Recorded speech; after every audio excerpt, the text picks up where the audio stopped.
এবার আসি আরেকটু লেভেলটাকে আপ করে দেই। এতক্ষণ ধরে যে ম্যাথগুলো করেছিলাম এগুলা এমসিকিউতে আসার মতো, ভাগ্য ভালো থাকলে হয়তো গতেও চলে আসবে। যেমন আমরা শতকরা থেকে যে মোলারিটিতে কনভার্ট করছি, এটা গ নম্বরে আসার মতো ম্যাথ। ওকে, এছাড়াও গতে আরেক টাইপের ম্যাথ আসে যেটা আরেকটু ফেমাস, সেটাকে বলা হয় অ্যাসিড ক্ষার প্রশমনের ম্যাথ। এই অ্যাসিড ক্ষার প্রশমনের ম্যাথে কি বলা থাকবে আমি আপনাকে বলি। প্রথমত আপনাকে এক বা একাধিক দ্রবণ দিয়ে দিবে অ্যাসিড আর ক্ষারের। প্রথমত দুইটা দ্রবণই নিচ্ছি, একটাই আমি নিলাম HCl, আরেকটাই আমি নিলাম ক্যালসিয়াম হাইড্রোক্সাইড, অর্থাৎ একটা অ্যাসিড নিলাম একটা ক্ষার নিলাম। অ্যাসিডের জন্য আপনাকে ঘনমাত্রা বলে দিবে, যেমন আমি ধরে নিচ্ছি বললো সেমি মোলার। ক্ষারকের জন্য আপনাকে ঘনমাত্রা বলে দিবে, বললো মনে করেন ডেসিমোলার। অ্যাসিডের আয়তনটা আপনাকে বলে দিল 100 ml, কিন্তু ক্ষারের আয়তনটা বলে দিল না। এবার কোশ্চেনটা কি থাকবে? কোশ্চেনটা থাকবে যদি বি দ্রবণ দ্বারা এ দ্রবণকে সম্পূর্ণ প্রশমিত করতে চাই। একটু লিখে দিচ্ছি হালকা করে, যদি বি দ্রবণ দ্বারা এ দ্রবণকে সম্পূর্ণরূপে প্রশমিত করতে চাই। আচ্ছা, প্রশমনের কনসেপ্টটা তো আমরা বুঝি, 9-10 আমরা প্রশমন বিক্রিয়া পড়েছিলাম না, যে অ্যাসিডই ক্ষারকে আর ক্ষারই অ্যাসিডকে প্রশমিত করে, অর্থাৎ নিউট্রাল করে দেয়।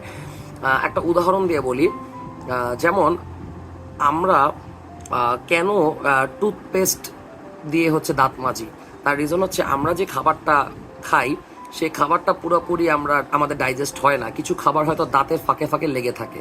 তো সেই খাবারটাকে মানে বিয়োজিত করার জন্য ব্যাকটেরিয়া সে খাবারটাকে খায়, আর তারা হচ্ছে তাদের মানে লালায় HCl নিঃসৃত করে।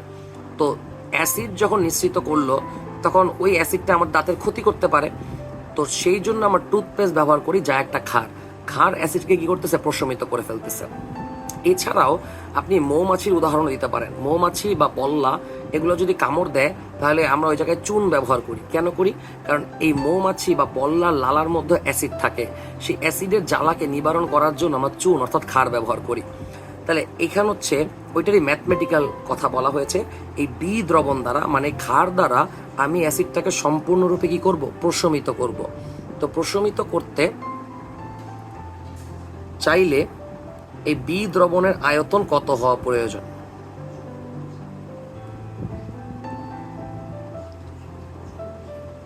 এই ম্যাথটা করার জন্য আমাদের ঠিক আগের ক্লাসের কনসেপ্টটার প্রয়োজন হবে। যে কনসেপ্টটা কিসের ছিল? তুল্য সংখ্যা। তুল্য সংখ্যা না জানা থাকলে এই ম্যাথটা করা একটু কঠিন হয়ে যাবে। করা যাবে না তা না, তুল্য সংখ্যা ম্যাথটাকে আরো ছোট করে তোলে। যাই হোক, তো সূত্রটা হচ্ছে এরকম অনেকটা, আমি এখন যেটা লিখতে যাচ্ছি এটা পরীক্ষা খাতায় লিখবেন না, মানে এটা জাস্ট আপনার জন্য। সূত্রটা হচ্ছে এরকম যে মোল সংখ্যা ইন্টু হচ্ছে তুল্য সংখ্যা। মোল সংখ্যাকে আমরা N দিয়ে প্রকাশ করি, তুল্য সংখ্যাকে আমরা E দিয়ে প্রকাশ করি। অ্যাসিড ইকুয়ালস টু মোল সংখ্যা ইন্টু তুল্য সংখ্যা ক্ষার। এই চিহ্নটা আমরা সবাই চিনি, একে বলে সামেশন। সামেশন দেওয়ার রিজন হচ্ছে এখানে তো আমি একটা অ্যাসিড একটা ক্ষার ব্যবহার করেছি। যদি এমন হয় এখানে 2-3টা অ্যাসিড আছে, তাহলে সবগুলা মোল সংখ্যা তুল্য সংখ্যা আমি কি করবো, যোগ করব। অনেকগুলা ক্ষার আছে, সবগুলা মোল সংখ্যা ইন্টু তুল্য সংখ্যা আমি কি করবো, যোগ করব। পরের ম্যাথে আমরা একাধিক দ্রবণ নিব, আপাতত এটা দিয়ে চালাই। এবার প্রথমে হচ্ছে মোল সংখ্যা। আমরা একবারে প্রথম ক্লাসে পড়েছিলাম S equals to N/V, right? পরবর্তীতে এটা অ্যাপ্লাই করা হয় নাই, কারণ N কে আমরা W/M ভেঙে দিয়েছিলাম, কিন্তু এইবার এটার ইউজ হবে। মোল সংখ্যা মানে কি S ইন্টু V। তাহলে আমি N এর জায়গায় লিখবো S into V। S1 V1 লিখলাম প্রথম পাত্রের জন্য, এটাকে লিখলাম E1, এটাকে লিখবো S2 V2 E2।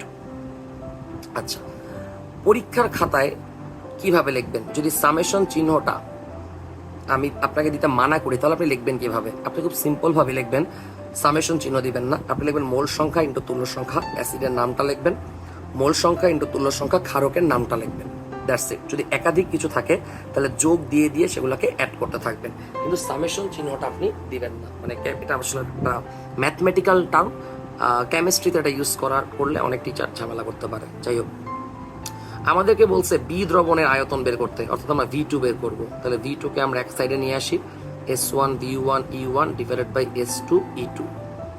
S1 semi molar, আমরা বলেছিলাম আপনাকে সেকেন্ড ক্লাসে যে সেমি মোলার মানে হচ্ছে কত, 0.5 মোলার, এটা জানতে হবে। আয়তন কত বলছে, 100 ml।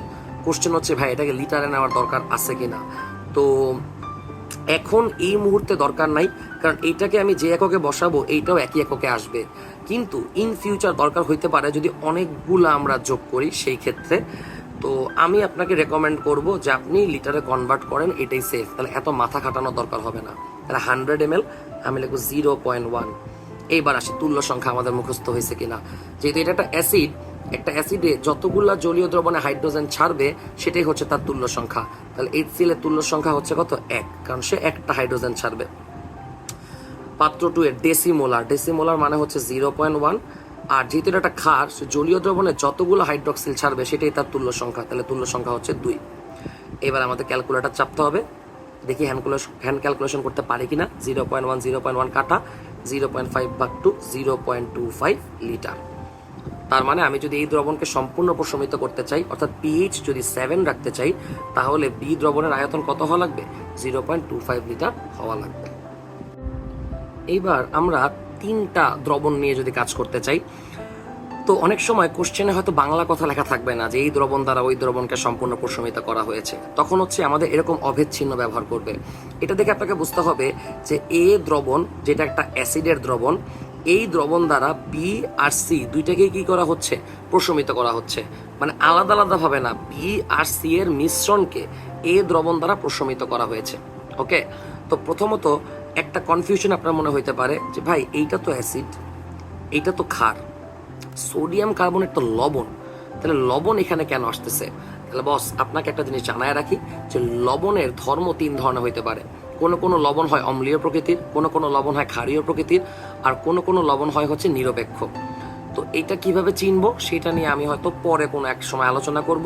আপাতত সবচেয়ে ফেমাস লবণটা নিয়ে কথা বলি, যেটা আমাদের এই চ্যাপ্টারে লাগবে, আর সেটি হচ্ছে sodium carbonate. So sodium carbonate এটা একটু মুখস্থ করে ফেলেন। সোডিয়াম কার্বনেট হচ্ছে কি ক্ষারীয় প্রকৃতির লবণ।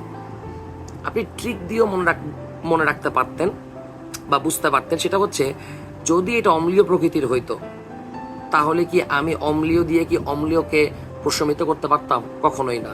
তাই ওইভাবেও ধরে নিতে পারেন যে যেহেতু সালফিউরিক অ্যাসিডকে প্রশমিত করতেছে তাহলে নিশ্চয়ই এটা ক্ষারীয় প্রকৃতির লবণ।